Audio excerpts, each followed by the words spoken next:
So the big question is this. How entrepreneurs like us who have been breaking with old beliefs, like the idea of holding a 9-to-5 job and living paycheck to paycheck, taking a lifetime to reach business and life success as the only option we have? How do we grow our business in a way that lets us highly service our customers, getting our products and services and the things that we believe in out into the world without diluting our life but enhancing it and taking the journey of internal and external growth? That is the question, and this podcast will give you the answer. Your host is Marina Simon, and welcome to 10 Exit. Life and business as usual? Never again.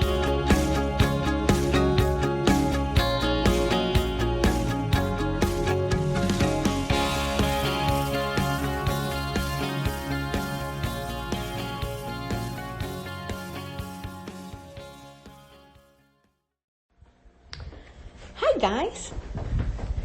So, question, big question. Do you really know your competition? Do you really know your competition? Why would you want to know your competition? Well, I tell you one big thing, what you would like to know your competition. How are you different from them? Right? Because if we are on what is called a Red Sea, I'll give you an example. A Red Sea will be a sea full of fish, right? Which is your customers. And the sharks are just tearing them apart. It's packed of that, right? So the competition is ferocious. But if you go into a blue sea, there's barely any sharks, but the fish are there, right? So if you are on a Red Sea market, meaning you have lots of competitors, how are you going to differentiate yourself from the rest of the sharks? Right? Are you going to drop your price low so you can pull your customers? Nope. That's a no-no. Why? Because it makes you not viable. Because instead of adding value, you're cutting your price and you're cutting your neck. And that means the life or livelihood of your business is going to be in risk, to say the least, in the present and future. So that's why it's important to know who are your competition, right? What do they do? What are the successful actions they do, or what do they don't do correctly, right? So once you know them, you know what are your strengths. And then you can capitalize on those strengths. Make sense? So that way you can call that ideal customer of yours, which is also buying from your competition, right? And you bring them to your side of the sea, which becomes blue once you find your differences. Because even when the industry or market you're on can be very, very heavy, you can move to the blue ocean because there's no more sharks, because you are different. So I'm going to give you, I want to make it super simple, because I have to tell you, when you do market research, at least it happens to me, oh my God, I get overwhelmed. You're looking in the computer and there's millions of data out there. Websites, Facebook reviews, Google reviews, YouTube, LinkedIn, all the social media, Instagram, for God's sakes, Twitter, right? So all the things plus its own, companies that do reviews on companies, and you can swim in seas of data. But I want to make it super simple for you so we keep our attention still on one point, even when we are browsing a lot of data at the same time. That way you swim with a target and you get that data that you need out of a sea of data. Okay, so here is a couple of questions that, first of all, get 3 main competitors of yours. Write their names down. Okay? And then I want you to write the following questions and go into an adventure of research in a new unit of time, because believe me, by now many of you know it by heart who are your competitors and the questions that I'm going to ask you. But do not assume, do this drill in a new unit of time, no assumptions. Just look. Because that's the first error that we have. We think we know. But when we do our research, we find new data that really maybe is not, or most truly is not what we thought it was. Otherwise, our business will be packed with customers. Make sense? Okay, so write down your first or your most important competitors. 3. Okay, so now I want you to find the following information. It's only 6 questions, sorry. Okay, ready to write? Get a piece of paper and a pencil. Okay, find the following. What are their strengths? Yes. What are their strengths? That's the first question of those 3 competitors of yours. Second question is, what are their weaknesses? All right, the opposite side of the coin. What are their weaknesses? Third question, is one of their weaknesses your strength? Right? And I'm going to put you an example here. Maybe one of their weaknesses, let's say that you're selling a product, a widget, or anything that is material, a fan, right? And let's see that one of their weaknesses is that they're very, very flimsy. They're not sturdy because their price is low. They're not very high in quality.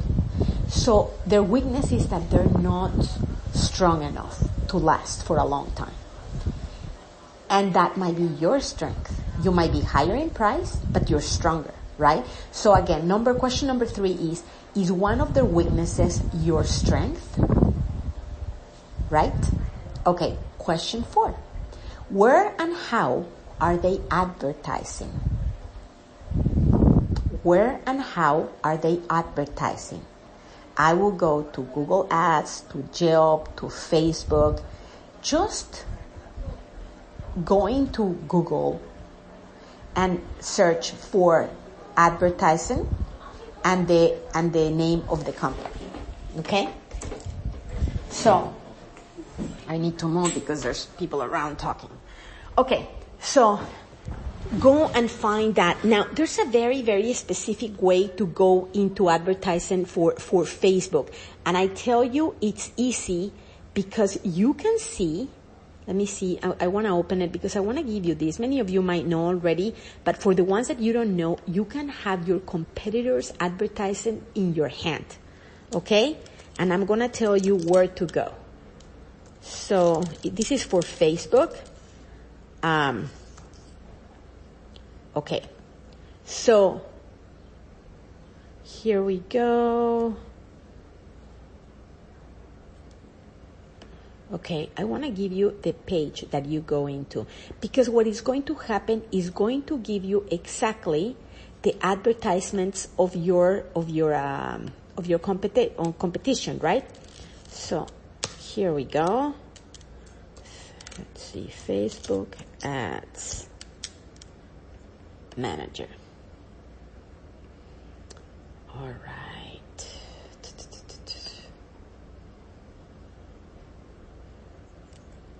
Oh my God, I can't believe I need to find these.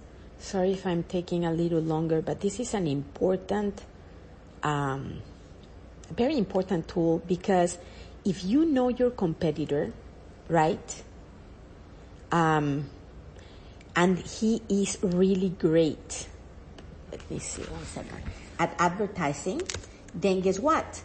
You can see exactly his ads. What does he has? Let me give me 1 second. What is he advertising, right? What is active? What is working? God, I can't find it.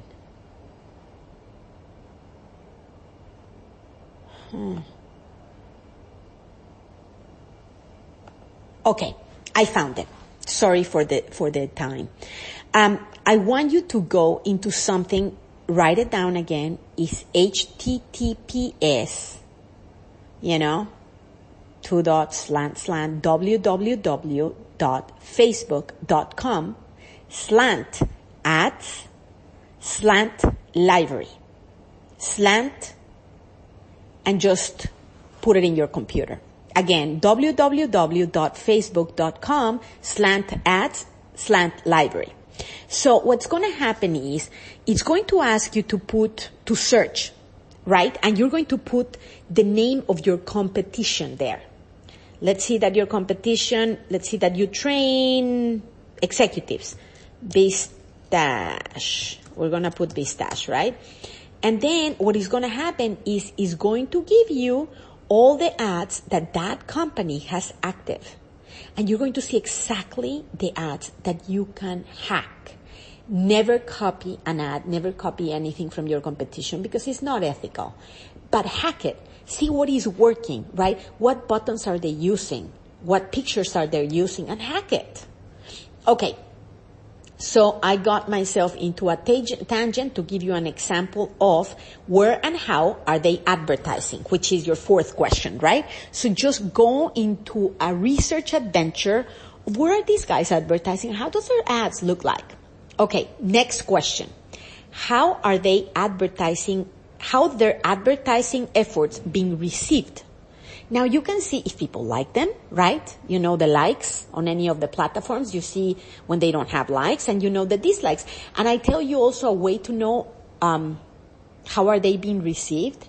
If they're active, most likely, and if they have been published, in a more recent date, they're working. But if they cancel them immediately, that means it's not working. So you can see those things, but just doing your homework. Okay? Last question is, what is your market advantage over them? Once you have done every of the first 5 questions that I told you, which is, what are their strengths? What are their weaknesses? Is one of their weaknesses your strength? Where and how are they advertising? How are their advertising efforts being received? So lastly, you will know what is your market advantage over them. Does it make sense? Okay, I'm going to give you an example before concluding this podcast episode. This is a product called Easy Cuff. It is just a product that you can put on your arm, right? And there was market research done on this, right? So they did it on Cough Top is the product, right? So there's 3 companies were Easy Cuff, Black Elastic, and Pangda, right? This is the product called Cough Top. It is a product that you put on your sleeves and you can put your sleeves up and it looks very nice, right? Okay, so now they took the first of the competitors, which was Easy Cuff, and they find their strengths. Their strength was looks, aesthetic, easy, portability, right? You look for those words that the customers are describing on their reviews. Now, what are the weaknesses? Things that the people hated it, right? Quality, it was not good.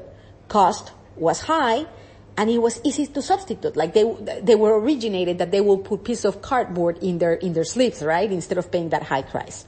Okay, the next competitor, and I'm just giving you an example so you know how are you supposed to do this drill for you. The next competitor was Black Elastic. Now, what were their strengths that the people were praising about, right? It works, and it's adjustable, which none of them were, right? So those are the strengths of Black Elastic. Now, what did people complain about and were its weaknesses? Low quality and high cost. All right? The last competitor that was studied was Pangda, another company. The strength was it was low cost, right?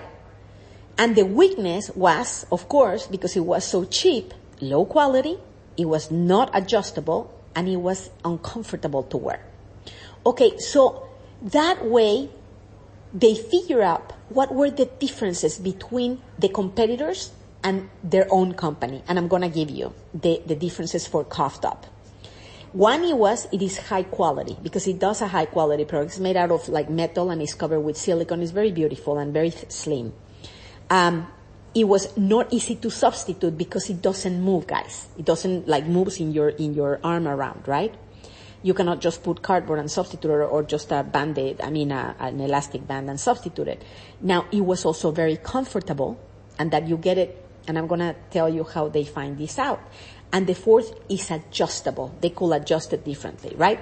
So those are the basic differences between their product and the rest of the market. Now, if you have a business that has been running for quite a while, you most likely know, what people are saying about you. Just go into your own reviews, go into your website, go into Yelp, go into your own reviews, and not only read the 5 stars review, read also the 4 stars review, right? And that way you can see what differentiates you from the competition, right? Now, if you have not, this is the most beautiful thing.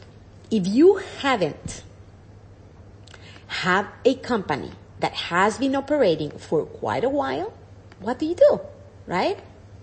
Well, I tell you what do you do. I'm trying to figure out here, getting the exact questions, right? So what you're going to do is you're going to go and